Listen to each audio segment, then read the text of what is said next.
you have all of these things, and it's like the other thing that I was going to bring up is these guardians and not so guardians. Some of them can actually reveal themselves and not be so pretty. You have to realize that not every angel is beautiful and not every guardian spirit is gorgeous.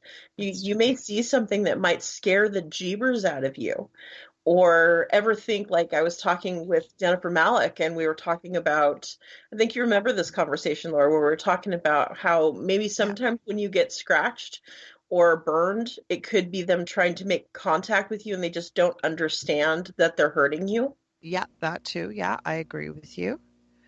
You know what it was making me think of though? And this is something I hadn't thought of in a long time. And I'm setting up a course right now to be teaching people, how to kind of access, their gifts. I believe everybody has some sort of psychic gifts. The one thing you can do once you start with a spiritual practice, or even if you don't, we've got loved ones, we've got past family members, or God forbid you've got a good friend or somebody on the other side. And you don't even have to say this out loud, but I've talked about this, that we all have free will. And unless we give permission to our guides and angels, again, be sure what you're working with if you can. Oh, yes, exactly. Please make doubly sure.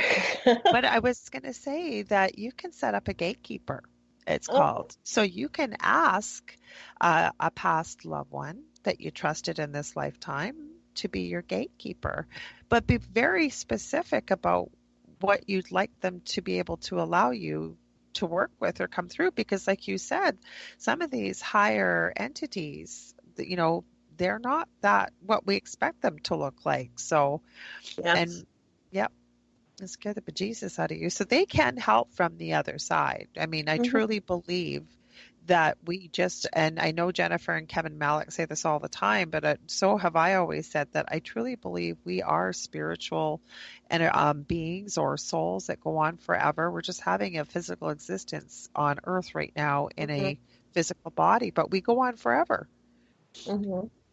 And just as a side note, that our friends Jennifer and Kevin Malik have an awesome show called Paraversal Universe and the Paralogian Report here on Paranormal, Experience Radio here with Kat Hobson. And so, their show is pretty awesome if you haven't already caught it. Yeah, exactly. Exactly. So there are things that you can do. And I truly believe, also working as a medium, that every time you think of a loved one, they're there with you. And our loved ones leave us signs that they're around. Because actually, this is a conversation that fits in with this topic tonight, Sarah.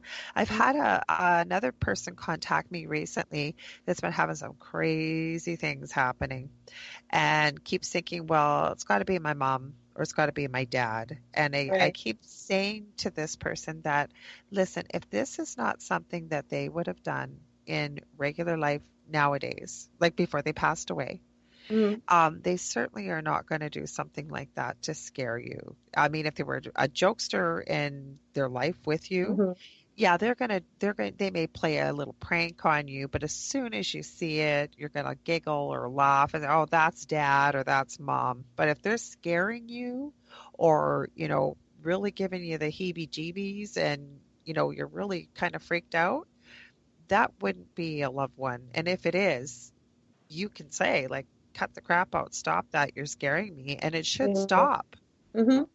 And on that note, Laura, we do have to go to a break, and we will be right back with Tripping the Void and the angel rocker here, Laura Lee Podfin. We will be right back. Thank you for listening to Tripping the Void.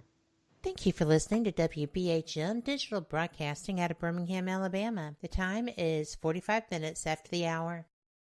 Live from NPR News in Washington, I'm Jack Speer. WikiLeaks founder Julian Assange, who's now under arrest in Britain, repeatedly said the secrets disclosed by his group had never harmed anyone. But former U.S. diplomats say the revelations often endangered civilians in other countries. More from NPR's Greg Myrie. Former State Department lawyer Scott Anderson says U.S. diplomats often hold private talks with opposition leaders and human rights activists in authoritarian countries. WikiLeaks made these sensitive discussions very public.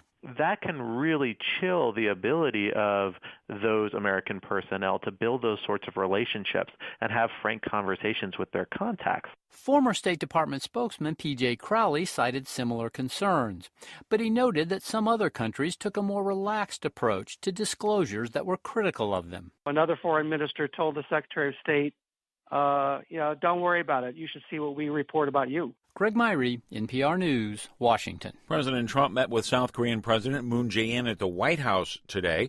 NPR's Isha Rasco reports the two leaders talked about potential options for negotiations with North Korea over its nuclear program. South Korean President Moon Jae-in would like the U.S. to ease restrictions on joint economic projects between North and South Korea.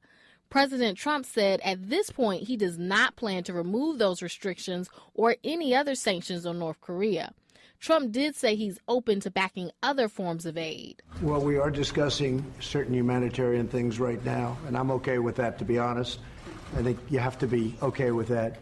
And South Korea is doing certain things to help out with food and various other things for North Korea. Trump said there could be a third summit with North Korea after talks in Hanoi ended without an agreement on denuclearization.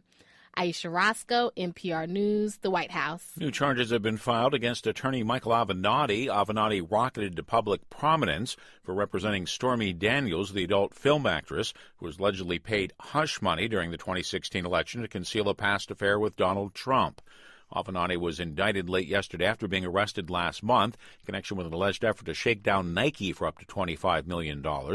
Nick Hanna, U.S. Attorney for the Central District of California.